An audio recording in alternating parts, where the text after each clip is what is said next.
siang semua, perkenalkan nama saya Florencia Stefani Nendo, bisa dipanggil Caca, saya dari kelas 12.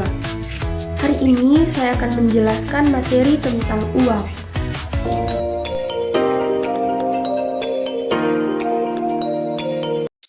Yang pertama, pengertian uang.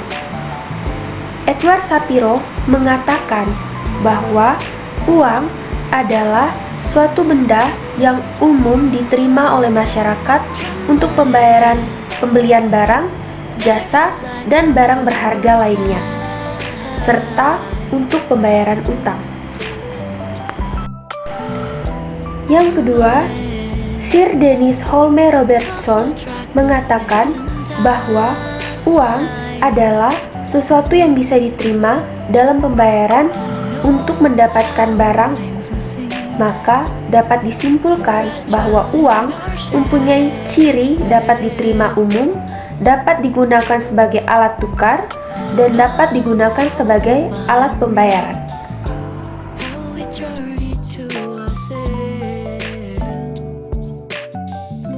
Nah, yang berikutnya sejarah uang. Awalnya, manusia melakukan barter untuk mendapatkan barang yang dibutuhkan dari orang lain.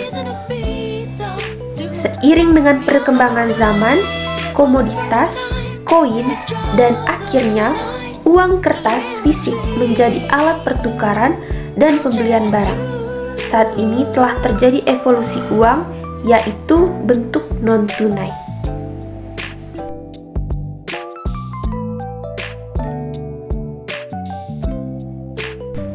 Yang berikutnya, fungsi uang. Fungsi asli uang adalah sebagai alat tukar dan alat satuan hitung.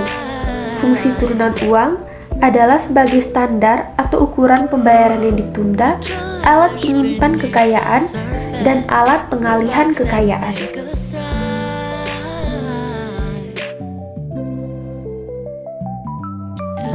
Yang keempat, jenis uang. Yang pertama, pihak yang mengeluarkan. Pihak yang mengeluarkan dibagi menjadi dua, uang kartal dan juga uang giral. Uang kartal adalah uang kertas dan logam yang beredar di masyarakat. Uang ini dikeluarkan dan diatur peredarannya oleh pemerintah. Sedangkan uang giral adalah alat pembayaran berupa cek, biljet giro, dan sejenisnya. Uang giral dikeluarkan oleh bank. Yang berikutnya, bahan uang. Berdasarkan bahan yang digunakan, uang dibedakan atas logam dan uang kertas. Uang logam adalah uang yang bahannya terbuat dari logam, berupa emas atau perak atau logam lainnya. Uang kertas adalah uang yang bahannya terbuat dari kertas serta penggunaannya diatur oleh undang-undang. Berikutnya, berdasarkan negara yang mengeluarkannya.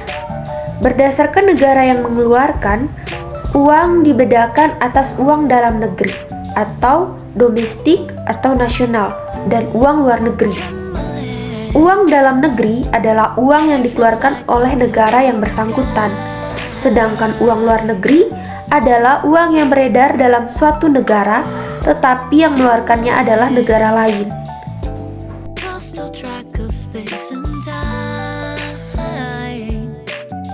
Yang kelima, syarat uang. Syarat uang yang pertama, mudah dibawa atau portability. Yang kedua, tahan lama atau durability. Yang ketiga, dapat dipecah menjadi unit yang lebih kecil atau divisibility. Yang keempat, nilainya stabil atau stability. Yang kelima, diterima secara umum atau acceptability. Yang keenam, jumlahnya dapat memenuhi kebutuhan masyarakat. Yang ketujuh, tidak mudah dipalsukan. Yang kedelapan, mudah disimpan. Dan yang terakhir, syarat psikologis. Uang harus bisa memuaskan keinginan orang yang memilikinya.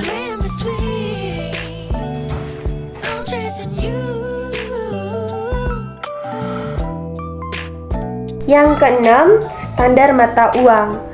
Standar mata uang adalah benda yang ditetapkan sebagai objek pembanding atau nilai dalam jumlah satuan tertentu dan dalam waktu tertentu sebagai alat satuan hitung.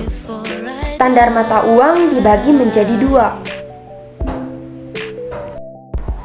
Standar mata uang yang pertama yaitu standar logam atau metallic standard.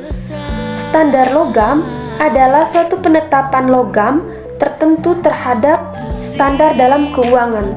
Logam tersebut dapat berupa emas atau perak. Yang kedua, standar kertas. Apabila dalam suatu negara beredar uang kertas dalam jumlah yang tidak terbatas dan uang itu tidak dijamin atau tidak bisa ditukar dengan emas, maka negara tersebut menganut standar kertas. Agar dapat berfungsi dengan baik, perekonomian internasional memerlukan sistem moneter internasional yang juga berfungsi dengan baik. Sistem moneter internasional terkait dengan penentuan kuir atau nilai tukar atau mata uang. Ketujuh, unsur pengaman rupiah. Unsur pengaman rupiah dibagi menjadi dua. Yang pertama, unsur pengaman yang terbuka, sedangkan yang kedua, unsur pengaman yang tidak terbuka. Unsur pengaman yang terbuka dapat dilihat dengan mudah oleh masyarakat.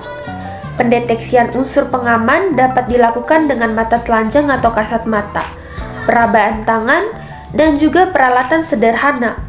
Sedangkan unsur pengaman yang tidak terbuka hanya dapat dilakukan dengan mesin yang memiliki sensor dengan tingkat kepastian dan kecepatan yang cukup tinggi.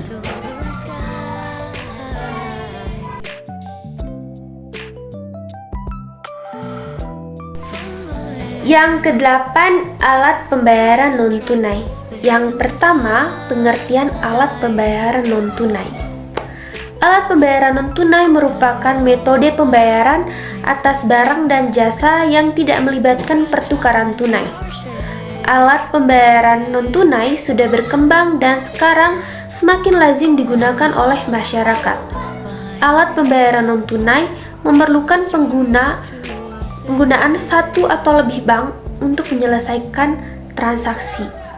Yang berikutnya, arus proses transaksi dan aliran pembayaran non-tunai. Yang pertama, ada kredit transfer.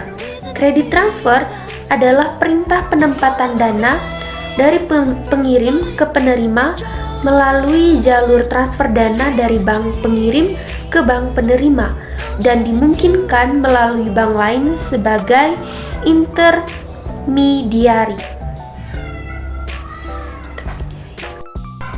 Yang berikutnya, debit transfer.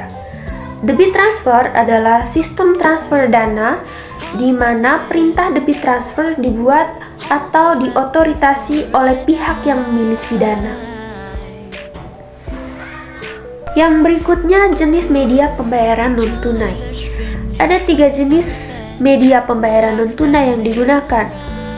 Pertama, media pembayaran berbasis kertas atau paper-based payment. Misalnya, cek atau perintah pembayaran yang dapat ditulis dengan tangan atau mesin tik, seperti nota kredit dan juga nota debit. Yang kedua, media pembayaran elektronik atau electronic payment, yaitu instruksi antar bank tanpa ketergantungan pada pengolahan atau pengiriman kertas. Misalnya SMS, transfer kredit via real-time gross settlement system, dan sistem clearing Nasional Bank Indonesia atau server-based e-money. Yang ketiga, media pembayaran berbasis kartu atau card-based payment. Pembayaran berbasis kartu digunakan untuk pembayaran konsumen pada titik penjualan, misalnya kartu ATM, kartu kredit, kartu debit, dan juga kartu e-money. Sekian penjelasan materi uang dari saya. Mungkin ada kata atau penjelasan saya yang kurang jelas, mohon dimaafkan. Sekali lagi, sekian dan terima kasih.